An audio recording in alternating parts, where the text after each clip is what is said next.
Jokowi sang jenius pencetak uang, penjual cindera mata. Ditulis oleh Manuel Mawengkang dari siwa.com. Jokowi adalah orang yang luar biasa dalam strategi khususnya dalam bidang ekonomi. Saya harus akui itu. Cara dan strategi beliau berhasil membuat mata uang menjadi koleksian dan cindera mata, yang kemudian nilainya bisa langsung dinikmati oleh negara. Presiden Joko Widodo membuat kebijakan di tengah-tengah bulan kemerdekaan yang juga merupakan masa pandemi COVID-19 yang mewabah di dunia ini. Ia bikin strategi untuk mencetak uang terbatas yang nominalnya Rp75.000 per lembar dengan jumlah terbatas yakni 75 juta lembar. Setelah dengan jumlah terbatas, ia pun membuat kebijakan lewat Bank Indonesia untuk membagi-bagikan uang tersebut kepada satu KTP untuk satu lembar. Artinya secara tidak langsung Presiden Joko Widodo seperti sedang menukarkan uang rakyat dengan cindera mata yang desainnya juga bagus dan keren. Suku-suku daerah di-endorse di dalam satu lembar uang tersebut di tampilan belakang. Bahkan sampai menimbulkan polemik dan membuat semakin ramai oleh kadal gurun yang menjadi sales uang tersebut. Sedangkan di tampilan depannya dicetak dua pahlawan negara ini yang berkontribusi besar bagi kemerdekaan bangsa Indonesia, yakni Ir Soekarno dan juga Muhammad Hatta. Ingat ya, Soekarno dan Hatta bukan SBY dan Hatta. Strategi ini terbukti sangat efektif untuk menjaring orang-orang yang mampu menukarkan uang Rp75.000 ini di Bank Indonesia dan akan disebarkan di bank yang ditunjuk oleh BI. Antusiasme rakyat pun langsung tinggi dan mereka langsung bereuforia sambil rame-rame mendaftarkan diri mereka lewat online untuk mendapatkan uang tersebut. Dan dalam hal ini saya percaya bahwa uang itu pun akan disimpan bukan jadi alat tukar lagi. Strategi Joko Widodo ini bisa dikatakan sangat jenius karena dia bisa membangkitkan kesegaran ekonomi lewat rakyatnya. Dari rakyat, oleh rakyat, dan untuk rakyat. Itulah demokrasi yang dijalankan dan mendarah daging di dalam sistem pemerintahan Joko Widodo, khususnya dalam bidang ekonomi. Untuk artikel ini saya bahas ekonominya saja, bukan urusan pembantaian radikalisme dan intoleransi. Jadi kalau ada yang minta dan bilang saya tidak membahas tentang intoleransi, saya sudah bahas kok di artikel-artikel lainnya. Kembali ke Jokowi dan ekonomi kerakyatan.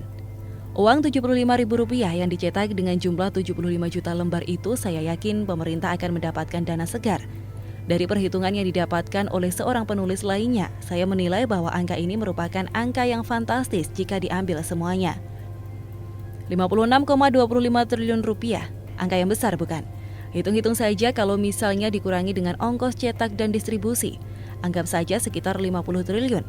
6 triliun itu juga sudah besar sekali untuk overhead cost-nya. Itu senilai korupsi EKTP Setia Novanto cuy. Kalau begitu kita bisa melihat bahwa pemerintah sedang menjalankan strategi yang luar biasa untuk menanggulangi dan juga memperoleh dana segar.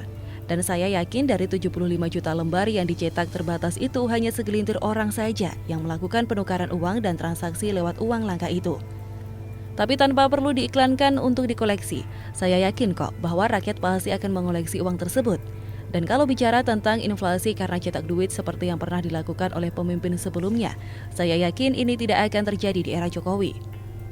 Dia itu bukan lagi bikin uang baru untuk jadi alat transaksi. Dia itu bikin uang baru untuk dijadikan cindera mata.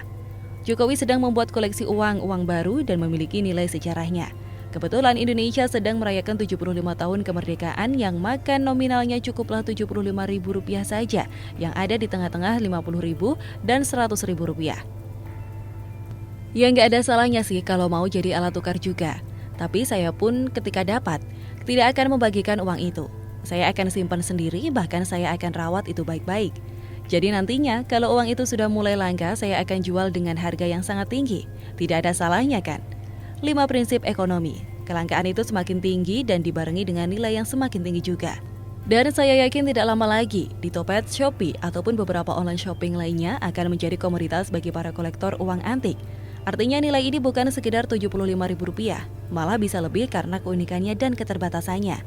Artikel ini terinspirasi dari seorang santri yang juga tidak punya pemahaman dalam tentang ekonomi karena dia belajar agama Islam.